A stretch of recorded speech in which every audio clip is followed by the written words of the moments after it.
ఏమైంది?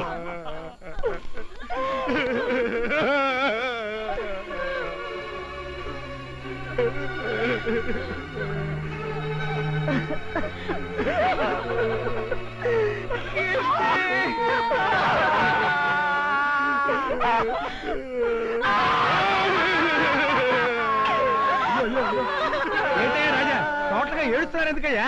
బహుశా ఎవరైనా పోయారేమో. ఆ విషయం అయితే తెలిస్తే మనం కూడా ఏడుస్తాం కదా. ఏమై పుష్పాన్ని నువ్వెందుకు ఏడుస్తున్నావయ్యా? ఏమోనండి, నాకు తెలియదండి. తెలియకుండా ఎందుకు ఏడుస్తున్నావు? అమ్మగారు దసరా మామూలు కింద నాకు 10 రూపాయలు ఇస్తుంటారండి. అట్లాంటి అమ్మగారు ఏడుస్తుంటే చూస్తూ ఊరుకోవడం బాగుండదు. నేను ఏడుస్తున్నానమ్మా. ఎందుకు ఏడుస్తున్నావురా? ఎప్పుడు ఏడవని అమ్మగారు ఇలా ఏడుస్తూ ఉంటే సపోర్ట్ ఇవ్వకపోతే బాగుండదని నేను ఏడుస్తున్నానండి. రాజా, నువ్వెందుకు ఏడుస్తున్నావో చెప్తే సాయంత్రం వరకు మేము ఇద్దరం ఖాళీ కూర్చుని ఏడుస్తాం కదా.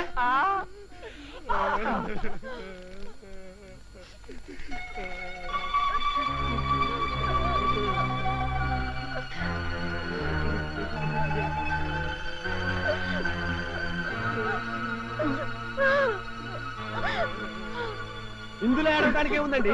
మీ మరదల పెళ్లి నిశ్చయమైంది, పెళ్లి తాంబూలాలు పుచ్చుకుంటున్నారు, 10 రోజుల ముందుగా మీ భార్యను పంపించండి అన్నారు. ఇందులో గుండెలు బాదుకుని ఆడవలసిన అవసరం ఏముందండి?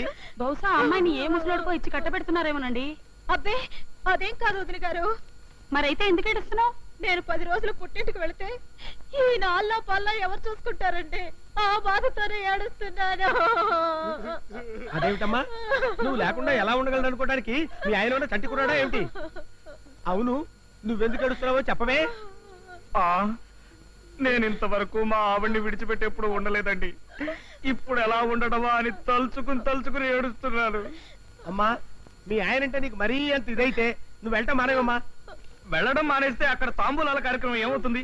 నువ్వు కూడా వెళ్ళవే మీ ఆవిడతో పాటు. అమ్మో, అన్ని రోజులు సెలవు నాకు దొరకదు. నువ్వేం బాధపడకమ్మా. మా ఆయనకి ఎలాగో ఉద్యోగం పీకేశారు కదా, ఆయనకి ఇప్పుడు ఏం పని లేదు. మీ ఆయన సంగతి మా ఆయన చూసుకుంటారు గాని నువ్వు బయలుదేరు. ఫంక్షన్ అవగానే వచ్చేస్తావు కదూ? అలాగేనండి. రోజుకో ఉత్తరం రాయి. అలాగేనండి. అమ్మో, ఉత్తరం అయితే 2 రోజులు అవుతుంది. గంటకోసారి ఫోన్ చెయ్యి. మా ఇంట్లో ఫోన్ లేదు కదండి. అయ్యో, మర్చిపోయాను నేను. మీ నాన్న పినాసాడు కదా. పక్కింట్లో లేదండి. ఎదురింట్లో అక్కడ కూడా లేదు. మా ఇంట్లో ఉందిగా. మా ఆవిడికి బిడి వాసం పడదాయా? కండక్టర్ గారు, నువ్వు ఇద్దరు ఇలాగే లైనా మధ్యలో మాట్లాడుకుంటారు కానీ మీరు రైట్ చెప్పండి. నువ్వు మాత్రం తొందరగా వచ్చాయి. ఏమండి? నువ్వు మాత్రం నా గురించి తొందరగా వచ్చేయ్. ఆలోచిస్తే నిద్ర పాడు చేసుకోకండి. జాగ్రత్త అండి. ఏంటి గౌరీ, పుట్టింటికి వచ్చి వారం కూడా అవ్వకుండా తిరిగి వెళ్ళిపోతున్నా? అప్పుడే మొగుడు మీద గాలి మెళ్ళేసిందా? లేదు పిన్ని, నేను ఇలా వచ్చేగానే మా ఆయన మరో దాంతో షికార్లు కొడుతున్నాడని మా పొరిగింటి సావిత్రమ్మ నాకు ఉత్తరం వేసింది. అంతేనమ్మా, అంతే. ఏ మగాళ్ళంతా అంతే. మా ఆయన మిగతా మగాళ్ళగా ఎదో వేషాలు వేస్తాడనుకోలేదు. నీ మొగుడేంటి, నా మొగుడేంటి, ఈ లోకంలోని మొగుళ్ళంతా అంతే. మీ చిన్నాన్న మాత్రం తక్కువ తిన్నాడా? నన్ను ఇలా మ్యాట్ని ఆటకు పంపేసి ఇంట్లో మరో ఆడదంతో మ్యాట్ని పెట్టేసేవాడు. ఈ మగాళ్ళను నమ్మడానికి వీల్లేదమ్మా. 100కి 90 మంది మగాళ్ళు సందు దొరికితే చాలు ఇంకో ఆడదంతో చిందులేశాడన్నమాటే. అందులోనూ ఇప్పటి కుర్రాళ్ళు మరీ పేటరేగిపోతున్నారు. పెళ్ళాం పుట్టింటికి వెళ్ళగానే శ్రీరామచంద్రుడు లాంటి మగాడైనా సరే మరో చుప్పనాతిని తగులుకోవడం మామూలే. ఈయన కూడా ఎవరితోనైనా ఆపండి, బస్ ఆపండి. ఏ అమ్మగారు తిరిగి వచ్చేసారు? ఊరికెళ్ళేదా? లేదురా, ఏ మనసు బాగలేదు.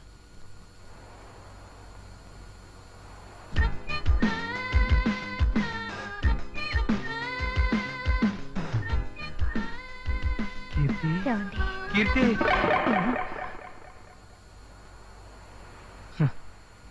అంత భ్రమ.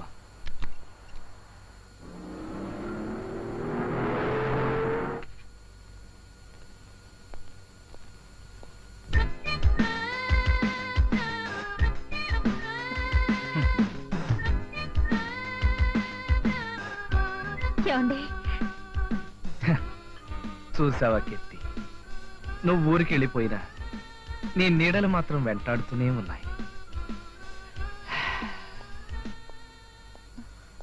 అదేంటి అమ్మగారినా